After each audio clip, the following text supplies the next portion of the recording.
পূজা দেখা তো অনেকেই শুরু করে দিয়েছে। আজকে মহাপঞ্চমী। আমরা যদিও এখনো পূজা দেখা স্টার্ট করিনি, তবুও যারা যারা দেখছো খুব আনন্দ করো, এটাই বলবো। আর যত রাগ অভিমান দুঃখ যা আছে সব কিছু ভুলে পূজাতে সবাই খুব আনন্দ করো, কারণ বছরে একবার মা আসেন। আর যতই দুঃখ থাক না কেন, যে যার সামর্থ্য অনুযায়ী আনন্দ করাটা খুবই দরকার। আমিও খুব আনন্দ করব আর তোমাদের সাথে অবশ্যই শেয়ার করব। এইবার তো ক্যাম্পের মধ্যেও পূজা হবে, তাই যতটুকু পারবো তোমাদেরকে দেখানোর চেষ্টা করব। কিন্তু জানি না কতটুকু আনন্দ করতে পারবো, কারণ শরীরটা বেশ কয়েকদিন ধরে একটু খারাপ যাচ্ছে। তো যাই হোক, এমন তো চলতেই থাকে আমার। আর এইবার কিভাবে অঞ্জলি নেব সেটাই বুঝতে পারছি না, কারণ অষ্টমী দিন অঞ্জলি নেই। তো এইবার নাকি সকাল 7টার ভিতরেই পূজা শেষ হয়ে যাবে। তো দেখা যাক কি হয়। আর বৃষ্টি জানি কি করবে সেটাও বুঝতে পারছি না, কারণ এত বৃষ্টি হচ্ছে আর আকাশটাও কিন্তু একদম পরিষ্কার হয়নি এখনও।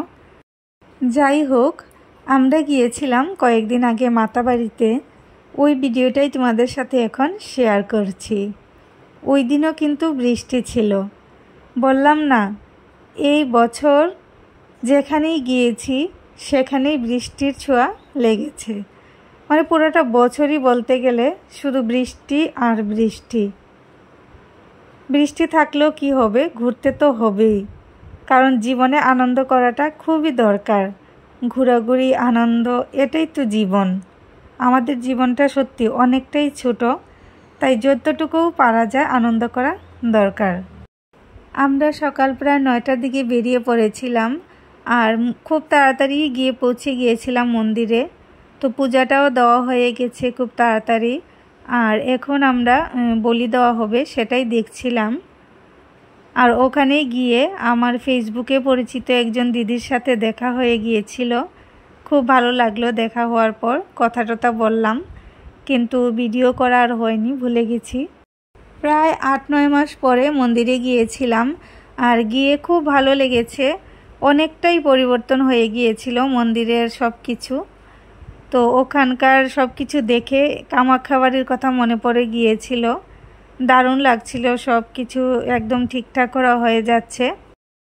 বৃষ্টির মধ্যেই দেখো কত ভিড় হয়েছে, কারণ ওই দিন ছিল রবিবার। আর রবিবারে মোটামুটি সবারই ছুটির দিন থাকে, তাই সবাই চায় যে একটু ফ্যামিলি নিয়ে ঘোরাঘুরি করতে বা আনন্দ করতে। তো ওই টাইমে আমার হাজব্যান্ডেরও ছুটি ছিল, তাই আমরাও গিয়ে আনন্দ করে ঘুরে আসতে পারলাম। যাব করে যাওয়া হয় না, কারণ সব সময় ছুটি পাওয়া যায় না, ব্যস্ততার মধ্যেই দিনগুলো কেটে যায়। আশেপাশে ছোটোখাটো যেখানেই মেলা পূজা যাই হয় সেখানে হয়তো আমরা যেতে পারি, কারণ সারাদিন ডিউটি করার পর যখন রাত্রে আসে তখন আমরা ঘুরতে বেরিয়ে যাই। কিন্তু দূরের রাস্তাগুলো আর ঘুরতে যাওয়া হয় না ডিউটির জন্য। ছেলেকে বললাম যে একটু ঘোরা চড়ার জন্য, ও তো লজ্জাই শেষ। ও এত লজ্জা সব কিছুতে, কি আর বলবো। ভিডিও করতে গেলেও ও লজ্জা শেষ হয়ে যায়। মনে হয় না জানি ও কত বড় হয়ে গেছে, লজ্জাটা একটু বেশি। এই যে দেখো এখন মাছকে ও বিস্কুট খাওয়াচ্ছিল, ওটাও ভয় ভয় করছিল, ওর ভয়ও করছিল আবার ইচ্ছে ছিল খাওয়ানোর। তো যাই হোক, শেষে খাওয়ানো হলো মাছগুলোকে বিস্কিট। মন্দিরে গেলে মনটা সত্যি অন্যরকম হয়ে যায়, আর কিভাবে কেটে যায় সময় সেটাই বোঝা যায় না। তো শরীরটা বেশি একটা ভালো না, তারপরও ভিডিওটা আমি এডিট করলাম, তাই বেশি সুন্দর করে এডিট করতে পারলাম না। এখন মন্দির থেকে আমরা বেরিয়ে যাব। তো সবাই পূজাতে খুব খুব আনন্দ করো আর ভালো ভালো ভিডিও পিক পোস্ট করো।